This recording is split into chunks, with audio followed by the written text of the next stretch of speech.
Hey, I'm glad you're watching, and I hope that you have some dreams and some goals that you want to pursue. You know, I love to get your letters, emails, Facebook comments telling me about the dreams and goals that you have in your heart. You know, this month we're talking about a success secret, the art of visualization, and specifically about visualizing or imagining your life 5 years from now. 5 years from today. In fact, some of you have actually sent me what you see 5 years from now, and I love seeing that. I love seeing that you actually did the homework, studied to show yourself approved, and I believe you're going to achieve exactly what you see. I had to read this sweet letter from a lady named Anita that I thought was so awesome. Listen to this. She says, "Hello, Terry. I just started watching you on TV after the new year. I ordered Can You Imagine CD set, and I'm so glad I did. I've been looking for a Christian motivational minister for some time for women. I'm 68 years young and attending a university for my master's in religious studies." I love that.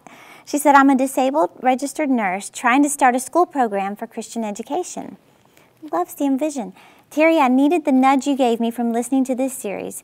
Your dream book is great, and I'm getting my pictures together to put in place in the workbook. Needless to say, I'm in the midst of revival at my house.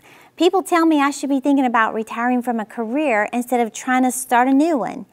Moses was 80 years old when God sent him to Pharaoh. Sarah was 90 years old when she gave birth to Isaac. I am in great health. I'm mentally alert to learn new things. Thank you for the incentive and encouragement you give to women who still have something to contribute to society and the church. I'm telling women I know about you in this website so they can catch a vision for their lives." Isn't that awesome? I'm behind you, Anita, 100%. But you know, that just made me realize that it's never too late to be what you might have been. And you know, Proverbs tells us that where there is no vision, the people perish. What does perish mean? It means die. So if you don't have a vision, something that you're aiming towards, that you're going after, then you're just dying on the inside. God wants you to dream. And you know, every dream that I've seen come to pass in my life, it looked impossible years ago. And I didn't have a clue how it would happen, when it would happen, how God would make this thing happen. My job is to have the dream, stay focused on it, and believe God, trust God, speak it out of my mouth, thank Him for it before it even happens. Those are just some of the keys that God's given us in His Word to see those dreams come to pass. Well, this month, you know, we've been talking about visualizing, which is your imagination going to work to envision your future. So with visualizing, it's asking the question, what do you see? What do you see in your future? What do you see 5 years from now? Imagine that it is 5 years from today. What is that year? Think about the year 5 years from now. Think about your age 5 years from now. Just add up the numbers and think of how old you are 5 years from now. Now think about what you've accomplished, or what have you done? What have you pursued? What have you paid off? What do you look like? Things like that. That's how you get your imagination to go to work. You stir up your spirit to see what's invisible to everybody else, but only you can see it. You know, Young Cho, who's the pastor of the world's largest congregation, he wrote a book on the importance of visualization, and he said he encourages everyone to create a daily routine of visualizing your future, especially in the morning after prayer, which that's what I do. When I come back from the gym, I go in a little room and I just sit there and pray about what God wants me to do, close my eyes and just ask the Lord, you know, what is it that you want me to see? And whatever I see in my spirit, I write it down. And then I begin taking steps towards that. Listen to this. With visualization, the sharper the images are and the more intense you feel, the more likely you are to create the desired result. And keep in mind, you think in terms of pictures. That's why I've created this book, to put those pictures in there and to give you, you know, samples of how to do this. There's me on the cover of Time magazine, just as an example, or a house, whatever you're believing God for.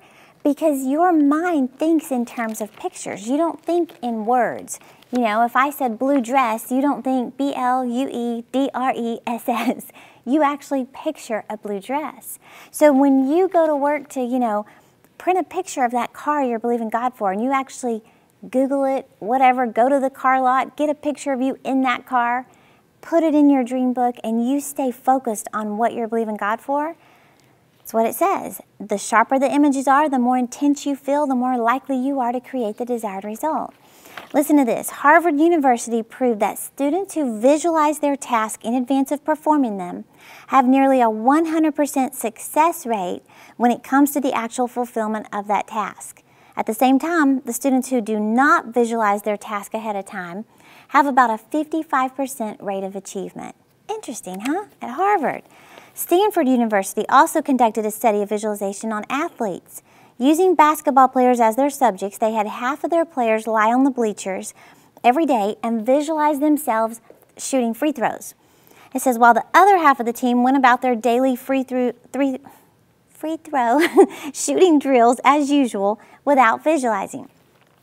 Both groups were shooting free throws consistently. However, the squad that spent time visualizing their free throws before shooting them actually saw their averages rise so much higher than those who didn't.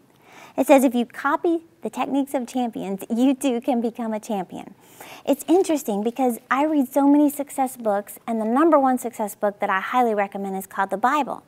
And everything I read, it's about seeing what you're believing God for before you actually have it. I mean, with Abraham, God wanted him to see that he would be the father of many nations. He told him to look up at the stars and see if he could count them. That's how many descendants you're going to have. He wanted him to get that image on the inside of him. And then you think about the lady with the issue of blood. She saw herself touching the hem of Jesus' garment, and she knew if I could touch his garment, I know I'll be healed. But she saw that on the inside before she began taking steps towards it. So I just want you to think about, what is it that you see?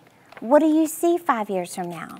And the reason I say 5 years, you know, so many success coaches tell us that we should have a, 5-year, 7-year, 10-year plan for our lives and beyond.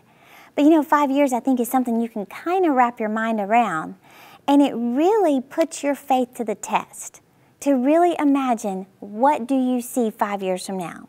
I wrote on the back of this little notebook, it says, do you get so busy doing things you have to do that you never get around to doing the things you really want to do? Or do you ever take the time to think about what God wants you to do? I know that was my problem years ago. I just never thought about it. And you know what? My life didn't change. But once I began spending time in prayer, visualizing, what does God want me to do? Does he want me to go to France? Does he want me to teach the Word? Does he want me to write books?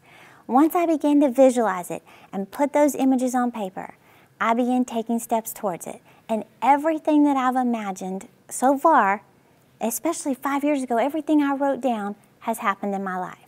So I really want you to do the homework. Imagine your life 5 years from now. Don't just think it, ink it. Write the vision, make it plain on paper. Thank you for watching, and I'll see you next time.